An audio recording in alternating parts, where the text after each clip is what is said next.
Meanwhile, Anárion held Osgiliath against the enemy, and for that time drove him back to the mountains. But Sauron gathered his strength again, and Anárion knew that unless help should come, his kingdom would not long stand. Hey everyone, Yoyston here, and I hope you all are doing well, wherever you are in Middle-earth. Today we will be taking a look at the small but important story of Anárion, brother of Isildur and son of Elendil, a king that is quite overlooked in the lore, but may have in fact saved Middle-earth. Sources will be in the description and cards, and really quickly, shout out to Mythologie Candles for always sponsoring the channel and continuing to do so. They have some new Middle-earth candles, so please check that out through the link in the description below. More about that towards the end of the video. My friends, thank you all for joining me today. Let's begin our tale. Anárion was the younger brother of Isildur and the son of Elendil, whose name most closely means, honestly, son of the sun in Quenya. And he was born in the late days of Númenor, in 3219 of the Second Age. Like his brother Isildur, Anárion had 4 children, but the only one we actually know is Meneldiel, his youngest son, and the last man born in Númenor.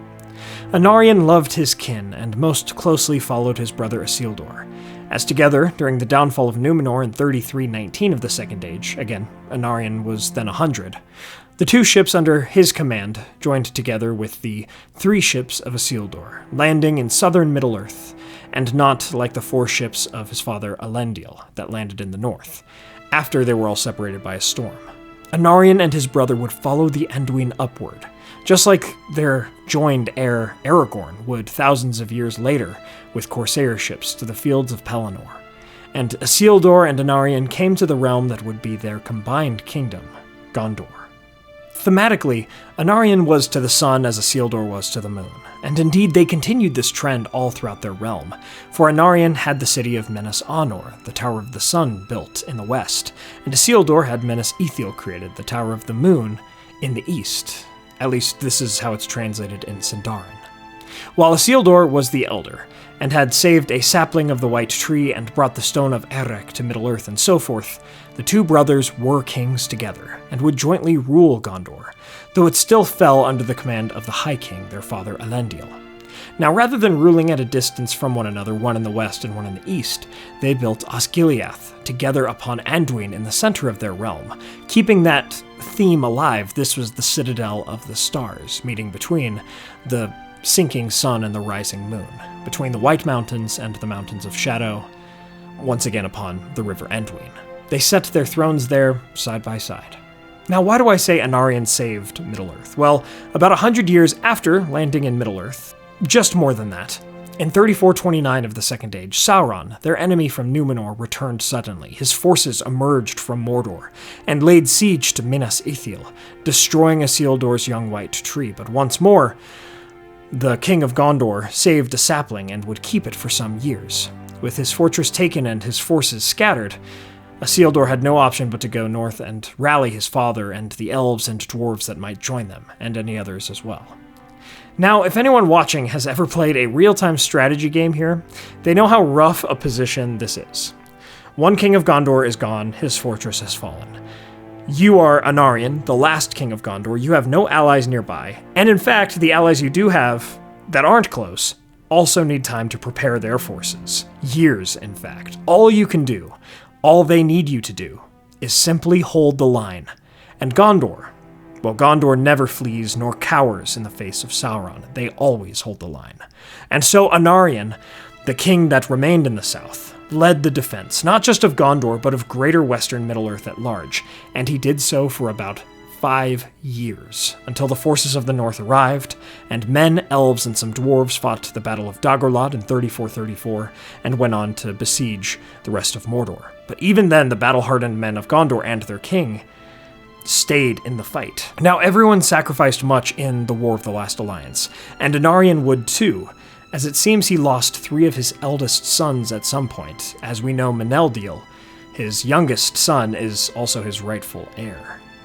Even then, in 3440, perhaps by chance, or perhaps in the way that the Lord of the Rings Online tells it, perhaps by needing a diversion or some aggressive strategy to break the lines of Sauron, Anárion went forth with a charge and was slain during the siege of Barad-dûr, as a rock was thrown at his head from the White Tower. This glorious king of men was brought low by a simple stone, his crowned helm destroyed. Isildur would be driven on by the death of his brother, as would all the men of Gondor. And the death of Anárion, as well as Elendil's, was actually what Isildur cited as need of payment, for which he took the One Ring from Sauron in Wergild. Even as the next age began, it is clear that Anarion's leadership left a void in Gondor. While it was still Minas Anor, it is true that Gondor would be the defense of the West, as it had been in that war, and the White City would act as Minas Tirith, the Tower of the Guard, many times again before it was in truth assigned that name. In year 2 of the Third Age, Isildur planted that sapling of the White Tree he had saved from his own city in Minas Anor in memory of his brother. And while he planned to go north to Arnor, Elendil's realm, and leave the rule of Gondor in the care of Meneldil, who was happy to see his uncle go, tragedy would obviously strike him, and from then on, with Isildur's death soon after this, Meneldil's cousins and the heirs of Isildur would rule the north, while Anarion's descendants ruled Gondor. For the man and his city, which never left Gondor nor were taken by the enemy, saw to its defense and the defense of the West. Again, holding back a 5-year onslaught with no allies to call upon is nothing less than valiant beyond measure. Gondor and its Númenóreans were a problem for Sauron, who, just like with the elves and his Rings of Power idea, were weakened but not destroyed by the Dark Lord's treachery, and the wise amongst the Númenóreans endured against the darkness.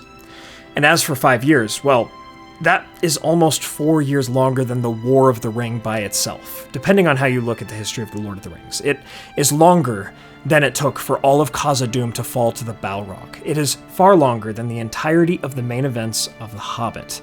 5 years is a long time to be holding your own for the whole world. Anárion and his men of Gondor, in no small way, saved Middle-earth, allowing for the people of the North to ready themselves and ensure victory in the war that Anárion never got to see the end of. And for all of that, Anárion is still not a rather well-known figure in the works and from the works, but he is remembered by his people, those that saw to caring for the house of Anárion, the kings of Gondor that were eventually all gone, except for a daughter amongst that house that rejoined with the house of Isildur, thus making Aragorn the rightful heir of both Anárion and Isildur. And he's also remembered in the Argonath, being on the west side of Anduin as Isildur is on the east, just like their respective cities are on the same sides of that river. King Anárion was a hero, and I'm so glad that we finally got to talk about his story. And so, my friends, we come to the end of our tale on the forgotten king who saved Middle-earth. From Anárion, we see that strength and courage and stoicism can be quiet and unpraised, but certainly no less valiant or virtuous. He did it for the love of his brother, his father, his kingdom, and the rest of the world. Thank you all so much for watching. Let me know your thoughts on Anárion in the comments below.